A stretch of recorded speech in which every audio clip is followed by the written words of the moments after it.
Welcome to e-PG पाठशाला। E-PG पाठशालायां भवतां सर्वेषां स्वागतं व्याहरामि। अहं डॉक्टर पंकज कुमार व्यासः हरियाणा संस्कृत विद्यापीठ बघोलायां व्याकरण विभागे सहायक आचार्य रूपेण नियुक्तोऽस्मि। अद्य भवतां पुरतः परम लघु मंजुषायां षष्ठः पाठः भवति लक्षणानिरासः व्यञ्जनानिरूपणं च। तत्र पाठ्यांश तत्त्वानि भवन्ति लक्षणा विषये मीमांसकाभिमतं प्राचीन नैयायिकोक्त लक्षित लक्षणा प्रकारांतरेण लक्षणायाः भेद निरूपणं लक्षणायाः निरासः ग्रंथकार मते व्यंजना स्वरूपं व्यंजनायाः आवश्यकता निरूपणं व्यंजना विषये नैयायिक मत खंडनं च। इतः पूर्वस्मिन् पाठे भवद्भिः वृत्तेः द्वितीयस्य भेदस्य लक्षणायाः विषये पठितमासीत्। तत्रत्यं किञ्चित् स्मारयामि। तत्र शक्य संबंधो लक्षणेति लक्षणास्वरूपम् उक्त्वा तस्याः केचन भेदाः गौणी शुद्धा च इति तथैव अजहल लक्षणा जहल लक्षणा च इति एतत् सर्वं निरूपितम्। तत्रैव पाठे तात् स्यात् तथैव ताद्धर्म्यात् इत्यादि कारिकया लक्षणायाः निमित्तानि अपि अस्माभिः प्रदर्शितानि। एवमेव अन्वयानुपपत्ति प्रतिसन्धानं लक्षणाबीजं केषाञ्चन मतम् आदौ अनूद्य तात्पर्यानुपपत्ति प्रतिसन्धानं च लक्षणाबीजं तदेव स्वीकार्यम् इति ग्रंथोक्त दिशा सर्वं प्रतिपाद्य अन्ते जहद जहल लक्षणाख्यः कश्चन भेदः अंगीक्रियते प्राचीनैः वेदान्तिभिश्च तत्त्वमसि इति महावाक्यस्थले तद्विषयेपि सुष्ठु प्रतिपादितं सुष्ठु भवद्भिः ज्ञातं च। अद्यतन पाठे अस्माभिः लक्षणाया विषये मतान्तरं प्रदर्श्य प्रकारान्तरेण तस्याः अन्येपि भेदाः भवन्ति इति निरूपयिष्यते। तत्र शक्य संबंधो लक्षण इति मते शक्तत्वस्य पदस्यैव संभवात् वाक्येषु लक्षणा न स्याद् अतः अयं विचारः मीमांसकमतरीत्या करिष्यते। ततः प्रकारान्तरेण लक्षणायाः अन्यान् भेदान् निरूप्य वैयाकरणैः लक्षणा नाङ्गीक्रियते। शक्तेरैव प्रसिद्धा प्रसिद्धरूप भेदद्वय कल्पनात् इति विचारः ग्रन्थकारमतरीत्या।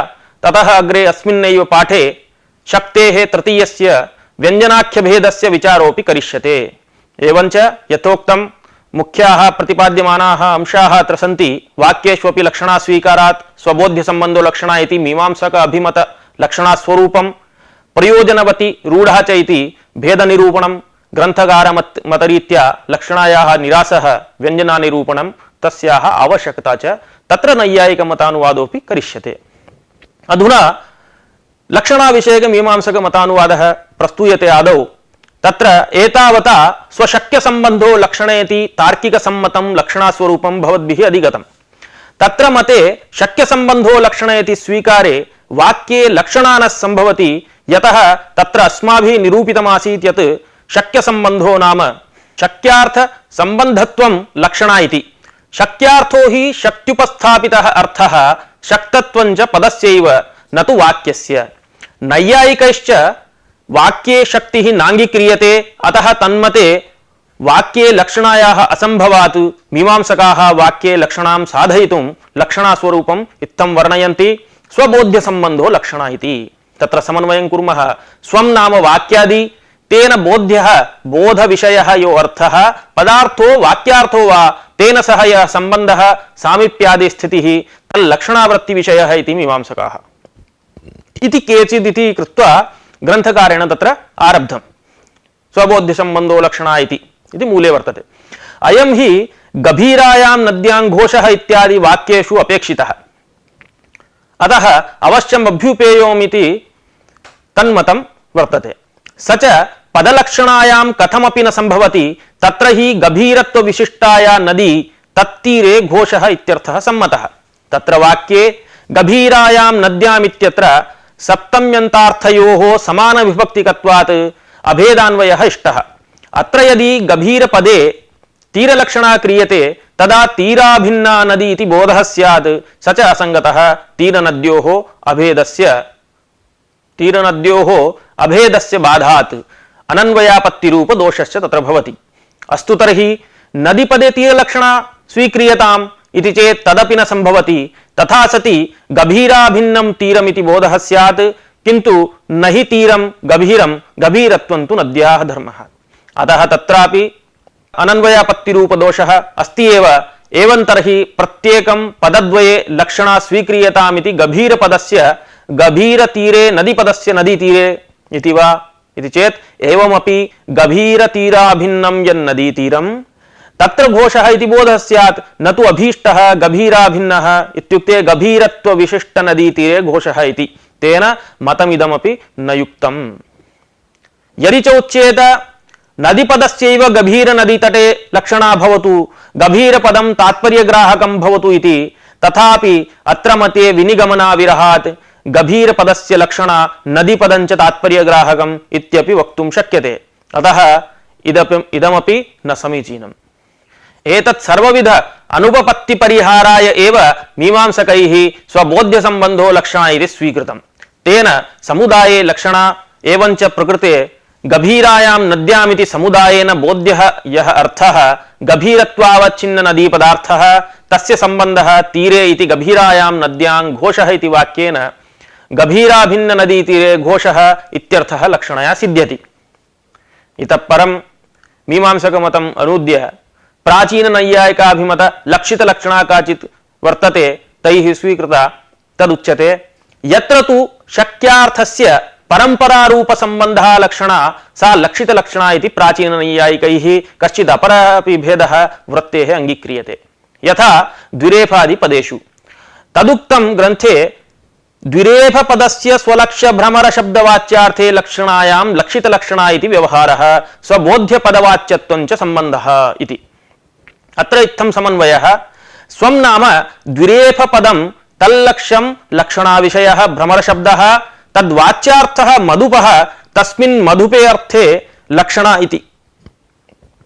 अत्र द्विरेफो रौति इत्यादि स्थले द्वौ रेफौ यस्य भ्रमर शब्दस्य तस्य च रौति क्रियायां कर्तृत्वानन्वय अनुपपत्त्या तात्पर्य अनुपपत्त्या वा लक्षित लक्षणया भ्रमर पदवाच्यः मधुपः बुध्यते। अस्य अयमाशयः द्विरेफ इति पदं द्वौ रेफौ यत्र यस्य वा इति व्युत्पत्त्या योगार्थत्वेन प्रथमं रेफद्वययुक्तं पदं बोधयति। ततश्च लक्षणया रेफद्वययुक्तत्वेन भ्रमरपदं लक्षयति। लक्षिते च इत्थं द्विरेफ पदात् भ्रमर शब्दे तस्य वाच्यार्थभूतं मधुपार्थं बोधयति। तेन लक्षिते लक्षितस्य वा लक्षणा इति अत्र लक्षित लक्षणा इति स्वीकृतम्। इयं हि शक्यार्थस्य परंपरा संबंध रूपा इति एतद् अंगीकुर्वतां मतम्। स्वबोध्य पदवाच्यत्वं च अत्र स्वं नाम द्विरेफ पदं तद्बोध्यं भ्रमर पदं तद्वाच्यत्वं भ्रमरूपार्थे इति समन्वयः। भ्रमर पदे लक्षणायाः अभावे तु तस्य यः अर्थः मधु रूपार्थः तस्य द्विरेफ पदनिष्ठवृत्त्या अनुपस्थापितत्वेन द्विरेफौ रौति इत्यादौ रौति क्रियायां कर्तृत्वान्वय एव न स्यादिति द्विरेफ पदस्य लक्षित लक्षणांगीकार्य। वैयाकरणास्तु द्विरेफ पदेन रथंतरवत् रूढिशक्त्यैव भ्रमरार्थो बोध्यते यद्वा पदनिष्ठ रेफद्वय स्वार्थे आरोपात् तत्संबंधितया एव तेन भ्रमरबोधः इति वदन्ति। इत्थञ्च रूढिशक्त्या योगशक्त्या वा द्विरेफ पदात् भ्रमरार्थबोधः इति तेषां मतम्। अतएव कोशेष्वपि द्विरेफ शब्दः भ्रमरपर्यायतया पठितः संगच्छते इति लक्षितलक्षणायाः स्वरूपम् उक्तम्। अधुना ग्रन्थकारेण प्रकारान्तरेण लक्षणायाः भेदनिरूपणं क्रियते। केचित् प्रकारान्तरेण प्रयोजनवती रूढा च इति भेदेन लक्षणा द्विविधा इति वदन्ति। साहित्यशास्त्रविदामिदं मतं। तथा हि प्रयोजनवती रूढा च लक्षणा द्विविधा मता इति तत्र उक्तम्। एतद् भेदद्वयं कविसम्प्रदायानुसारेण रूढिर्नाम प्रसिद्धिः तामाश्रित्य विशिष्टप्रयोजनाभावे या भवति सा निरूढा या तु किञ्चित् विशेषप्रयोजनमाश्रित्य भवति सा प्रयोजनवती। तद्वयं ग्रन्थकारः क्रमेण व्याख्याति। तत्रादौ निरूढा लक्षणा। असति प्रयोजने शक्यसम्बन्धो निरूढा लक्षणा इति।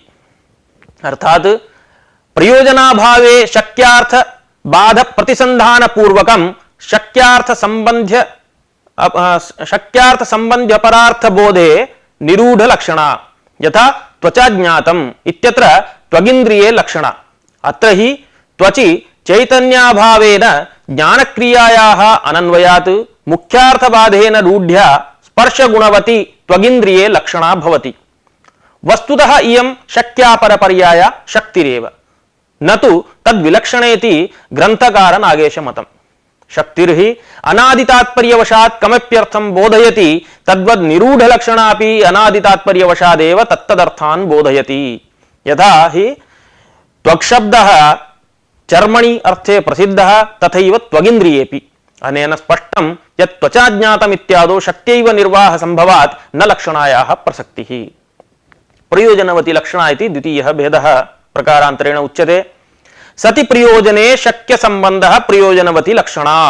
सत्यपि वाचक शब्दे किमपि प्रयोजनमाश्रित्य तत्सिद्धये प्रयुज्यमाना प्रयोजनवती लक्षणा इत्यर्थः। यथा गंगायां घोषः इत्यत्र गंगापदे तीरलक्षणा। सत्यपि तीरस्य वाचके शब्दे तदुपेक्ष्य गंगागत शैत्य पावनत्वादि प्रतीति रूप प्रयोजनमाश्रित्य तत्सिद्धये गंगापदे लक्षणायाः अंगीकारः।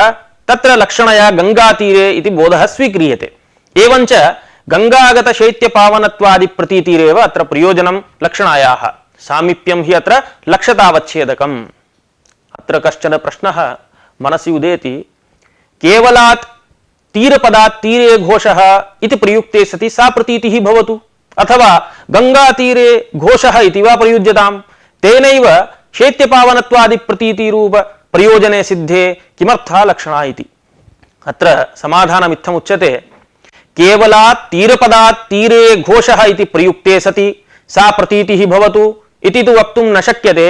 तीरमात्रे हि तादृशार्थबोधन सामर्थ्याभावात् तथैव तीरे शैत्यपावनत्वादिकं न साक्षात् लक्ष्यते। एवं तर्हि गंगातीरे घोषः इति वा प्रयुज्यतामिति चेत् तदपि न संभवति। यतः गंगायाः सुदूरवर्तिनी तीरे शैत्यपावनत्वादि प्रतीतिः नैव जायते, यथा गंगायां घोषः इति प्रयुक्ते सति भवति। गंगायां घोषः इति प्रयुज्यमाने तु तीरे लक्षणा स्वीक्रियते। तेन गंगागत शैत्यपावनत्वादि गुणाः तीरे आरोप्यन्ते सामीप्यात्। तस्मात् शैत्यपावनत्वादि प्रतीति रूप प्रयोजनमाश्रित्य प्रकृते लक्षणाङ्गीक्रियते। सा च प्रतीतिः तीरे घोषः इति गंगातीरे घोषः इति वा प्रयुक्ते कथमपि न संभवति। तत्र तादृशार्थस्य असंभव एव, यतः यत् प्रयोजनमाश्रित्य अत्र लक्षणा वक्तव्या सा तु गंगायां घोषः इति प्रयुक्ते सत्येव भवति।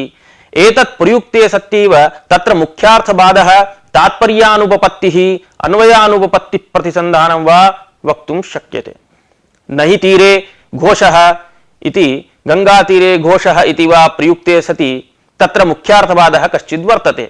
नापि तात्पर्यानुपपत्तिः अन्वयानुपपत्तिर्वा येन किमपि प्रयोजनं सिद्ध्यति यदाश्रित्य लक्षणा अत्र स्वीकर्तव्या भवेत्।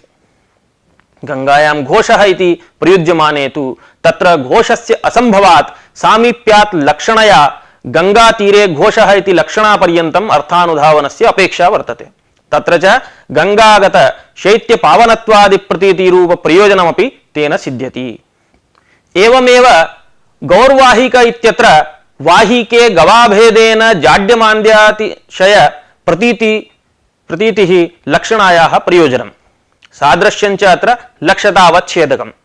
सादृश्यं तु गोवाहिकयोः समान जाड्यमान्द्यादि धर्मवत्वम्। गौर्वाहिकः इत्यत्र गोपदस्य वाहिकपदेन अन्वयाभावात् उभयोः जाड्यमान्द्यादि धर्मसादृश्येन लक्षणा भवति, यस्याः प्रयोजनं वाहिकस्य गवाभेद प्रत्ययः एव। एवमेव कुन्ताः प्रविशन्ति इत्यत्रापि भीति पलायमान वाक्ये कुन्त विशिष्ट पुरुषे कुन्तगत तेक्ष्ण्य प्रतीतिः प्रयोजनम् अनया रीत्या एषु स्थलेषु प्रयोजनवती लक्षणा भवति इति केषाञ्चन मतम् अत्र अनूदितं ग्रन्थकारेण। अधुना ग्रन्थकारः नागेशः अस्माकं मते शाब्दिकानां मते लक्षणा नैव भवति इति प्रतिपादयितुम् आरभते। एवञ्च एतावता प्रबन्धेन ग्रन्थकारेण तार्किकानां मीमांसकानाम् अन्येषाञ्च मते लक्षणया किं स्वरूपं के च तस्याः भेदाः इत्येतत् सर्वम् अनूद्य सः अत्र प्रतिपादितवान्, परन्तु स्वयं ग्रन्थकारः लक्षणां न मनुते। तस्य मते लक्षणा नास्ति एव, तत्र च प्रमाणं सर्वे सर्वार्थवाचका इति भाष्यवचनम्। ग्रन्थकर्तुः अयम् अभिप्रायः यत् सतितात्पर्ये सर्वे शब्दाः सर्वान् अर्थान् अभिधातुं समर्थाः। तेन गंगापदं जलप्रवाह विशेषे यथाशक्तं तथैव तीरेपि यद्येवं तर्हि गंगापदात् घटादीनामपि बोधः भवतु इति शंकावसरस्तु न भवति अत्र। यतः ग्रन्थकारेण उक्तं सतितात्पर्ये नाम तात्पर्यस्य शक्तिनियामकत्वात् घटादि विषये तात्पर्याभावात् न गंगापदात् घटादीनां बोधापत्तिः। एतत् सर्वम् इतोपि स्पष्टतया विवेच्यते अनुपदमेव। एवञ्च एतन्मते वृत्तिद्वय कल्पनायाः आवश्यकता एव नास्ति, शक्त्यैव तत्र निर्वाह संभवादिति मुख्यः अंशः लक्षणानिरासे। वृत्तिद्वयावच्छेदक कल्पने तु गौरवं भवति, तद्धि क्वचित् शाब्दबोधं प्रति शक्तिज्ञानजन्योपस्थितिः कारणं, क्वचित् शाब्दबोधं प्रति च लक्षणाज्ञानजन्योपस्थितिः कारणम् इति स्वीकार्यम्। वैयाकरणमते तु उभयत्रापि शक्तिज्ञानजन्योपस्थितिः कारणम् इति लाघवम्, किंच लक्षणावृत्ति स्वीकारे कार्यकारणभावस्य प्रत्येकं व्यभिचारः शक्तिज्ञानजन्योपस्थितिं विनापि लक्षणाज्ञानजन्योपस्थितितः शाब्दबोध उदयात्। तथा हि घटमानय इत्यत्र घटस्य शक्तिज्ञानजन्योपस्थिति सत्त्वेपि तस्य लक्षणाज्ञानजन्योपस्थितिर्नास्ति। एवमेव गंगायां घोषः इत्यत्र लक्षणाज्ञानजन्योपस्थितिः सत्त्वेपि शक्तिज्ञानजन्योपस्थितिर्नास्ति इति व्यभिचारः भवति। कारणसत्त्वेपि कारणासत्त्वेपि कार्यदर्शनात् व्यभिचारः इत्यर्थः। वैयाकरणानां मते तु लक्षणायाः अभावे शक्तिज्ञानजन्योपस्थितिरिति एकमेव कारणं शाब्दबोधं प्रति इति लाघवम्। शक्य लक्ष्य उभयत्रापि पदशक्तेः सत्त्वात् शक्तिज्ञानजन्योपस्थितिः शाब्दबोध कारणमिति एक एव कार्यकारणभावः कल्प्यः इत्यभिप्रायः। किंच मुख्यवृत्त्यैव कार्यसंभवे जघन्यवृत्तेः नाम लक्षणाख्य गौणवृत्तेः कल्पना अन्याय्या इति। अत्र पुनः कश्चन प्रश्नः, यदि वृत्तिद्वय कल्पनं न स्यात् तर्हि कथं गंगादिपदात् तीराद्यर्थ प्रतीतिः इति। अत्र उत्तरम्, एतादृश प्रश्नकर्ता भवान् वस्तुतः भ्रान्त एव एतद्विषये। यतः इयम् उक्तिः पूर्वपक्षिणम् उद्दिश्य अस्माभिः क्रियते। यतः सर्वे सर्वार्थवाचका इति भाष्यं तत्र प्रमाणमस्ति, ततः न शङ्कावसरः एतादृश प्रश्नस्य। तेनैव प्रवाह तीर उभयरूप शक्त्यार्थस्य प्रतीतिर्भवति। तथा हि शक्तिर्द्विधा, प्रसिद्धा अप्रसिद्धा च। तत्र प्रसिद्धात्वं तु आमन्द बुद्धि वेद्यात्वं, सहृदय हृदय मात्र वेद्यात्वं च अप्रसिद्धात्वं। तेन गंगादिपदानां प्रवाहादौ प्रसिद्धा शक्तिः, तीरादौ च अप्रसिद्धा एवं सर्वम् उपपन्नमेव। तस्मात् शक्त्यैव निर्वाह संभवे सर्वत्रापि शक्ति लक्षणारूप वृत्तिद्वय कल्पनम् अनुचितम् इति ग्रन्थकर्तुः अभिप्रायः। पुनः एवं प्रश्नः, तर्हि यदि सर्वे सर्वार्थवाचकाः तर्हि घटपटात् पटस्य बोधः कुतो न भवति इति। तत्र एवं समाधानम् अस्माभिः उच्यते, सर्वे सर्वार्थवाचका इत्यत्र अस्माभिः सतितात्पर्ये इति विशेषणं दत्तं। तेन यस्य कस्यचित् शब्दस्य यस्मिन् अर्थे तात्पर्यं तत्तदर्थ एव बोधविषयः भवति, नान्यः। तथा हि गंगादिपदे प्रयुक्ते गंगापदस्य प्रवाहे तीरे च तात्पर्यस्य सत्त्वात् उभयार्थ प्रतीतिः, घटशब्दस्य तु न कुत्रापि पटरूपार्थे तात्पर्यम्। अतः न घटपदात् पटप्रत्ययः। तात्पर्यञ्च अत्र नास्माकं कपोलकल्पना अपितु ऐश्वरं देवता महर्षिलोकवृद्ध परंपरातः अस्मदादिभिर्लब्धमिति सर्वं सुस्थम् इत्यनया रीत्या लक्षणानिरूपणं समाप्तम्। अधुना तृतीया वृत्तिः भवति व्यञ्जनावृत्तिः। तद्विषये मतम् उपस्थाप्यते। तत्र ग्रन्थकारः कोऽयं व्यञ्जनाख्यः पदार्थः इति नैयायिकमनोविद्यमानं प्रश्नं मनसि निधाय व्यञ्जनास्वरूपं निरूपयति। यतः नैयायिकैः व्यञ्जना न स्वीक्रियते इति अग्रे अस्माभिः प्रतिपादयिष्यते अस्मिन्नेव पाठे।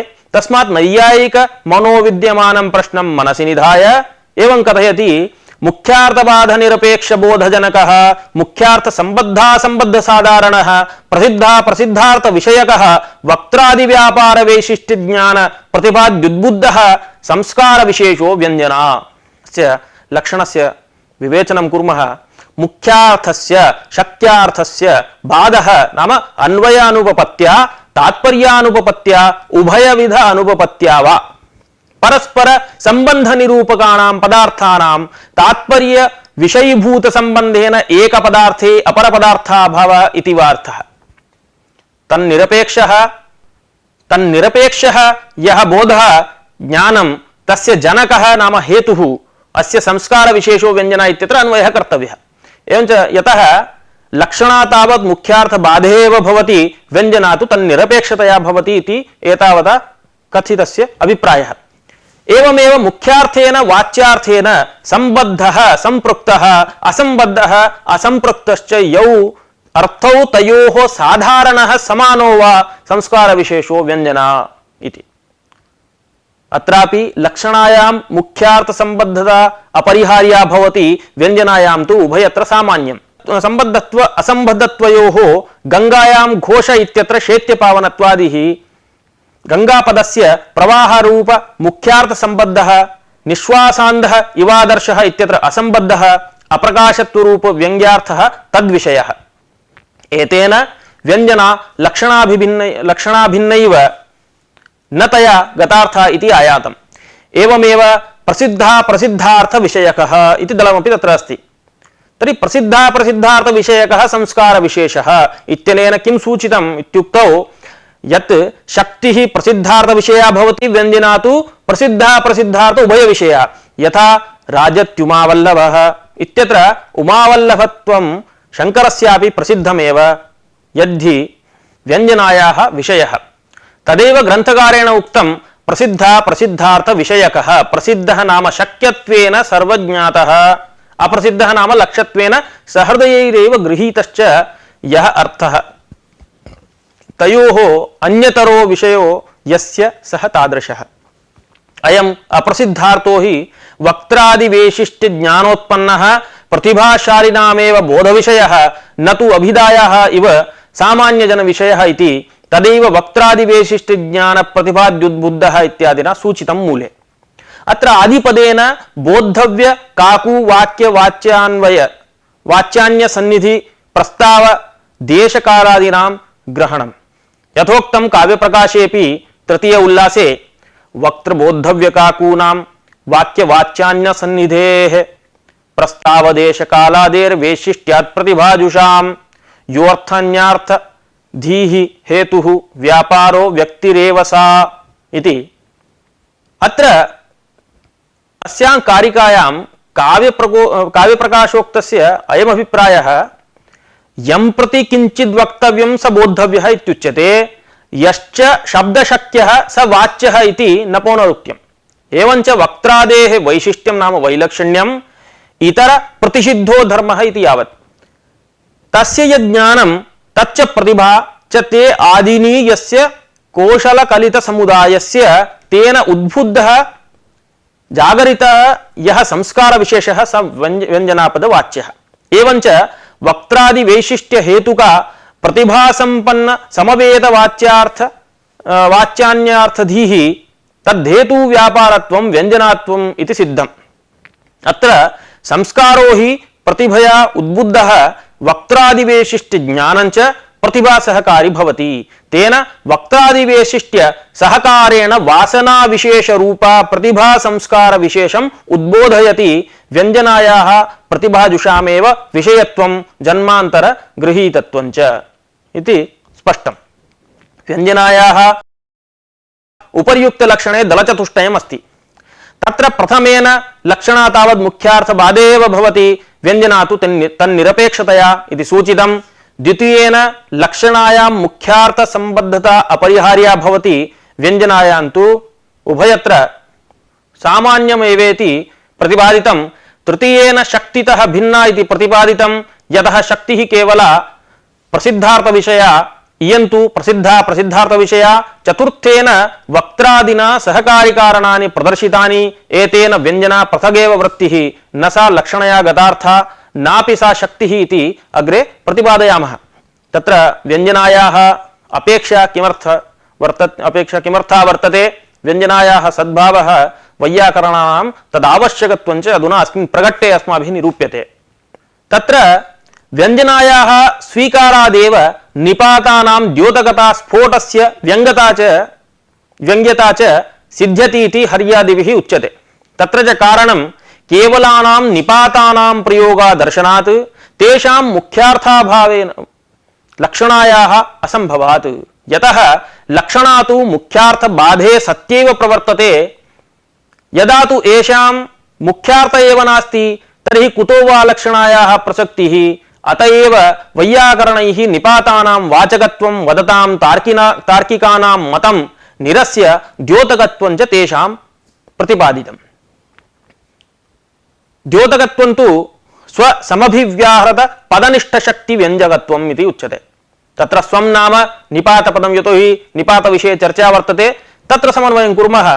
स्वं नाम निपातपदं तेन समभिव्याहृतं नाम सहोच्चारितं यत् पदं तत्पदनिष्ठा या शक्तिः तस्याः व्यञ्जकत्वं नाम उद्बोधकत्वम् इति। एवमेव स्फोटात्मकस्य शब्दस्य अर्थस्य च व्यङ्ग्यता नाम प्रतीयमानता च सिद्ध्यति। तदुक्तं हर्यादिभिः निपाताः द्योतकाः केचित् इत्यादि। एवमेव व्यङ्ग्य व्यञ्जकभावेन तथैव स्फोटनादयोः इत्येतत् सर्वं वाक्यपदीये विस्तरेण निरूपितम्। अतः वैयाकरणैः इयं वृत्तिः अवश्यम् अङ्गीकरणीया। इयञ्च नियन्त्रितार्थ विषयक बोधजनकत्वरूपा शब्दव्यञ्जना वक्त्रादिवैशिष्ट्यमूलाया प्रतिभाशालिनाम् अन्यार्थधिः तद्धेतुव्यापाररूपा अर्थनिष्ठा इति द्विविधा।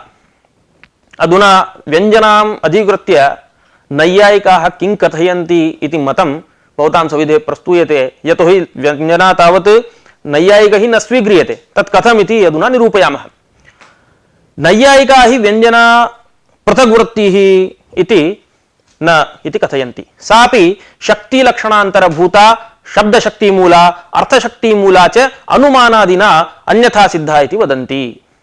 तत्र व्यञ्जके पदे नानार्थबोधकत्वं यदि तदा दूरस्था भूधरा रम्याः इत्यत्र भूधरपदेन शैलानामिव नृपतीनामपि शक्त्यैव बोधो निर्वहेत्। अतः व्यञ्जना शक्त्यन्तरभूता।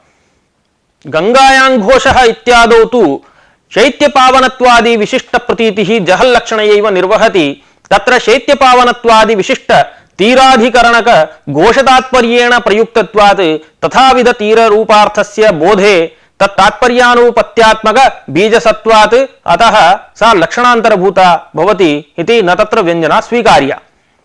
शब्दस्य गंगापदस्य या प्रवाहे शक्तिः सैव मूलं यस्याः सा इति शब्दशक्ति मूला व्यञ्जना लक्षणान्तरभूता इति आयातम्। अर्थशक्ति मूला अपि अनुमाने अन्तर्भूता।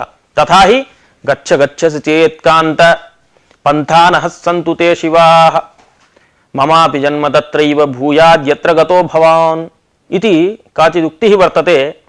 काचित् नायिका स्वनायकं प्रति एवं कथयति गच्छन्तं नायकम् उद्दिश्य, गच्छ गच्छसि चेत्कान्त पन्थानः सन्तु ते शिवाः ममापि जन्म तत्रैव भूयाद् यत्र गतो भवान् इत्यादि स्थले, हे प्रिय भवद्गमनोत्तरं मे प्राणवियोगो भविष्यति, अतः न गन्तव्यं भवदा इत्यर्थः यः व्यञ्जनाविषयः सोऽपि अनुमानेन लभ्यते इति कथयन्ति नैयायिकाः। तत्र अनुमानप्रयोगश्च इत्थम्। इयं मदीय गमनोत्तरकालीन प्राणवियोगवती विलक्षणशब्दप्रयोगात्। यतः अनया विलक्षणशब्दप्रयोगः क्रियते इति हेतोः मद्गमनानन्तरं इयं प्राणवियोगवती भविष्यति इति अनुमानेनैव सिद्ध्यति इति कृत्वा सर्वविधा व्यञ्जना शक्तिलक्षणाभ्यां गतार्था इति वदन्ति। अधुना नैयायिक मतस्य खण्डनमस्माभिः क्रियते ग्रन्थकार रीत्या। यथा ग्रन्थकारेण उक्तं तदस्माभिः कथ्यते।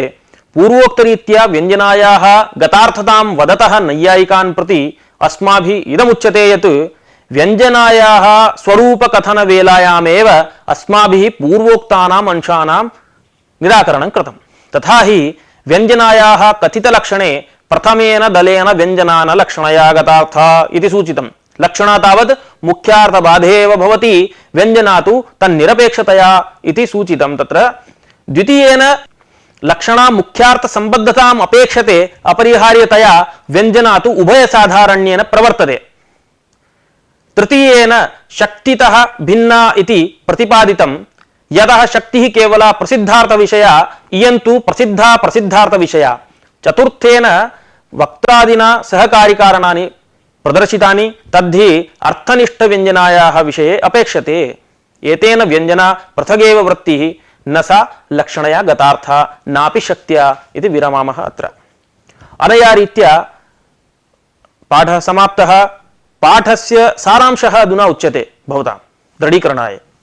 एवञ्च पाठे अस्मिन् ये विषयाः भवद्भिः अधिगताः तेषां पुनः स्मारणम् अस्माभिः संक्षेपेण क्रियते, तेन ते चिरं बुद्धिस्थाः भवेयुः। तत्र भवद्भिः लक्षणाविषये मीमांसकानां मतमधीतं, ते हि स्वबोध्यसम्बन्धो लक्षणा इति वदन्ति। यतः नैयायिकमते वाक्ये शक्तेः अभावात् तत्र लक्षणा न स्यादिति, तदर्थम् अयं यत्नः। एतद्धि गभीरायां नद्यां घोषः इत्याद्यर्थम् आवश्यकं। ततः द्विरेफपदस्य स्वलक्ष्यभ्रमरशब्दवाच्यार्थे लक्षणायां लक्षितलक्षणा इति प्राचीननैयायिक अभिमतायाः लक्षितलक्षणायाः विषये ज्ञातं। ततः प्रकारान्तरेण साहित्यशास्त्रविदाम् अनुरोधेन लक्षणायाः द्वौ भेदौ निरूपितौ। एतदुत्तरं ग्रन्थकारमते लक्षणा निरासः कृतः। ग्रन्थकारो हि शक्तेरेव प्रसिद्धा प्रसिद्धेति भेदद्वयेन प्रसिद्धस्थले प्रसिद्धशक्त्या निर्वाहः, गंगायां घोष इत्यादौ तु अप्रसिद्धस्थले अप्रसिद्धशक्त्या निर्वाहः संभवति इति कृत्वा लक्षणां निराख्यात्। तेन शक्तिलक्षणा उभयस्थले शाब्दबोधे शक्तिरेव कारणत्वम् इति कार्यकारणभावेपि लाघवं भवति इति तत्र प्रादर्शयत् ग्रन्थकारः। अतः परं वृत्तेः तृतीयः भेदः भवति व्यञ्जना, तत्स्वरूपं किमिति ज्ञातं भवद्भिः। व्यञ्जनायाः सद्भावः वैयाकरणानामपि तदावश्यकत्वञ्च, तेन निपातानां द्योतकत्वं स्फोटस्य व्यङ्ग्यता च सिद्ध्यति। अन्ते नैयायिकाः क्वचित् शक्त्या क्वचित् लक्षणया क्वचिच्च अनुमानेन व्यञ्जना गतार्था इति वदन्ति इति नैयायिकमतानुवादपुरस्सरं तत्तद् युक्त्या अस्माभिः खण्डितम्। एवञ्च सर्वं सुष्ठु भवद्भिः ज्ञातम् इति विरमामः। समाप्तः अयं पाठः। शुभम्।